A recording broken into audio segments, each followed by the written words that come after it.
Ghost Stories. Oh, I'm just back from seeing Ghost Stories in Bath, which is why I have a very tired face. But I've just been to see one of my favourite things in the entire world, Ghost Stories. The lovely people at Theatre Royal in Bath invited me out, so thank you so much for inviting me. And yeah, Ghost Stories is on tour again.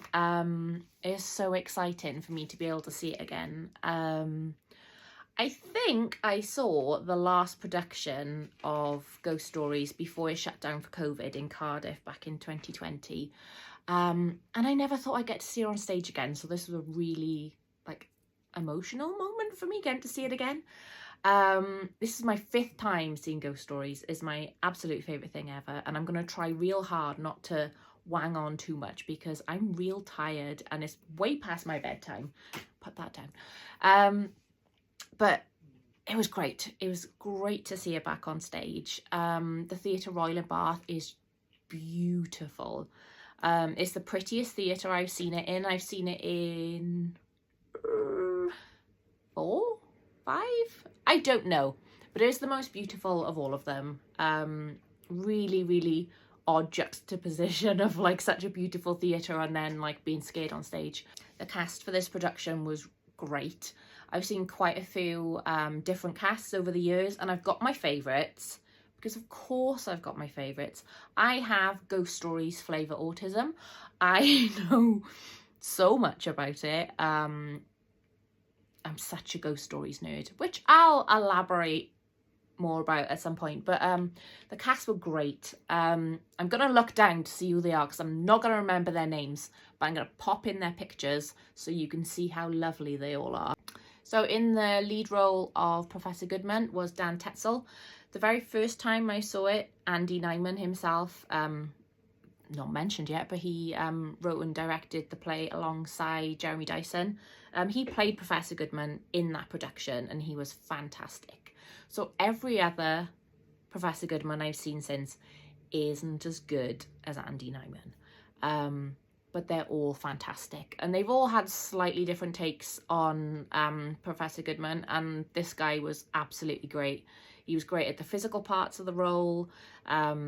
He was funny when he needed to be. He was scary when he needed to be. He was great. I really enjoyed his performance. The Night Watchman, Tony Matthews, was played by David Cardy. I'm sure David Cardy was the first Tony Matthews I ever saw.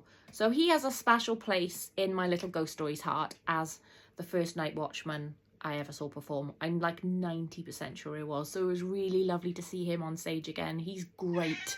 Yeah, I know. So that's 14, 15 years he's been performing in that role on and off, which is just brilliant. What? You're distracting me, sir. Simon Rifkind was played by Eddie Luma Elliott. I'm sorry if I said that wrong. He was great too. Like I said, all the cast were really good. And again, seeing them bring slightly different... In very me fashion, that just cut off because my phone is full. So I'm now on my iPad, so I'm very sorry this is now janky and wobbly because it's me holding an iPad. I got as far as talking about Mike Priddle. Mike Priddle is a great character. I love him. He was played by Clive Mantle, who was also fantastic. Again, little physicalities and things that's different from other performances was great.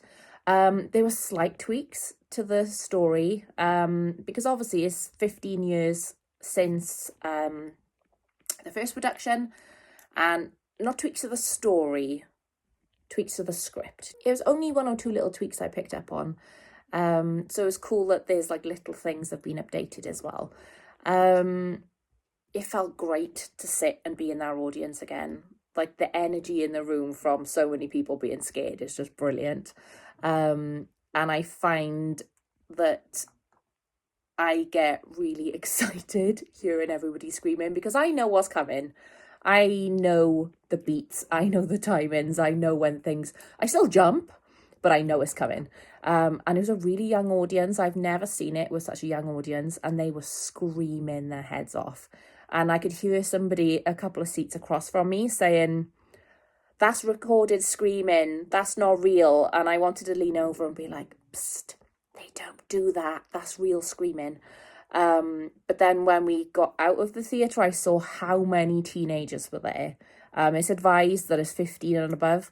They must have been about 16, 17. So they're very unlikely to have seen anything like that in the theatre before, and they're very unlikely to have seen the film.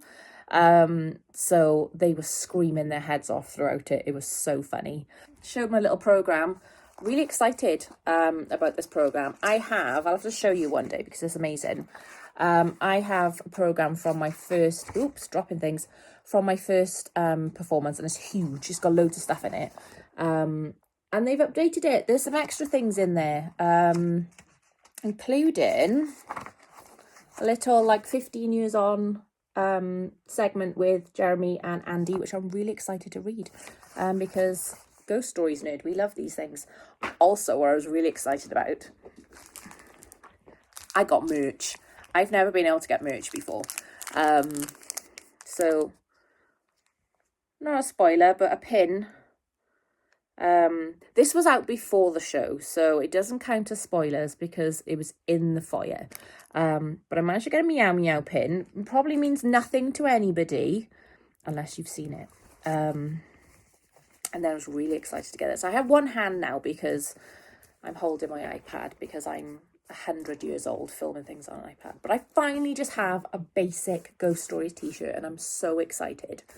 I'm sure they've like popped up before, but there's never been merch when I've seen it. So I'm now the proud owner of a Ghost Stories t-shirt. I'm so excited.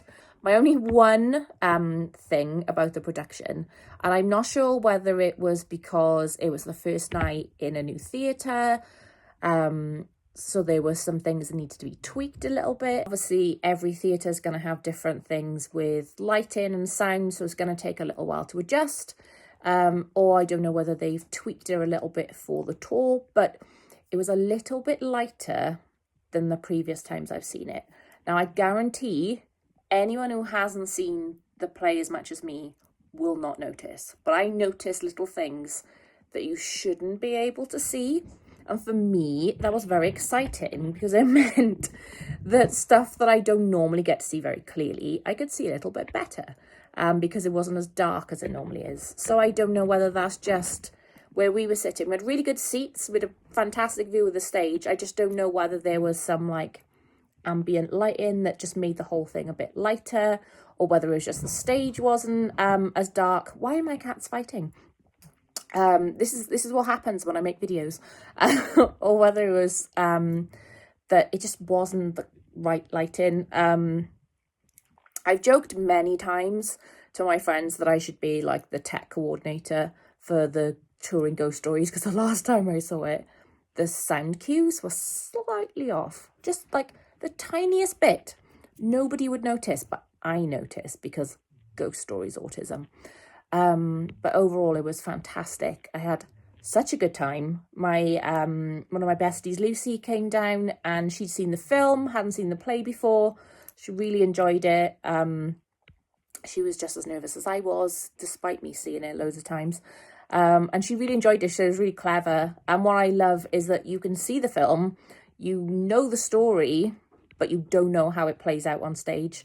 And I just think that's brilliant. And there's stuff that gets me every time, scares the crap out of me every time. And even this time, having like a slightly lighter stage, there's stuff that I do not know how they do it. It's so clever. And I was like, haha, I'll get them now. I'll figure out how they do it because I can see a little bit clearer. Nope. Still none the wiser. My dream one day is to be at a tech rehearsal so I can see how they do everything. That's like my Make-A-Wish dream, is to be on a tech rehearsal for Ghost Stories so I can see how they do all the little tricks and magic. I think I know a few of them. But there's some I still can't figure out, and it will haunt me, literally, because it's Ghost Stories. But thank you again, Theatre Royal in Bath. I had a lovely time. Thank you for inviting me to your gorgeous theatre. If you haven't gone to see Ghost Stories before, go see it. It's in Bath until the 1st of February. and then is touring around the UK. If you have seen it before, go see it again. The cast are absolutely great. If you've seen the movie and think there's no point watching the play, go see it. It's very different when you're in a room full of people who are all terrified, screaming their heads off, and it's much more effective on stage. Just beautiful. Love it. And if you haven't seen any iteration of Ghost Stories, go see it. I'm always delighted and surprised by the people at the theatre outside. I think, why are you here, Linda? This doesn't look like your cup of tea. And I spoke to somebody who had no idea what it was about, didn't like scary things, and didn't really know why they were there. And I love that, because they're the people who probably have the most fun. Anyway, thank you again. I've rambled so much and I'm so tired. I need to go take this lipstick off because it looks awful. I'm going to go to bed. But Ghost Stories, oh,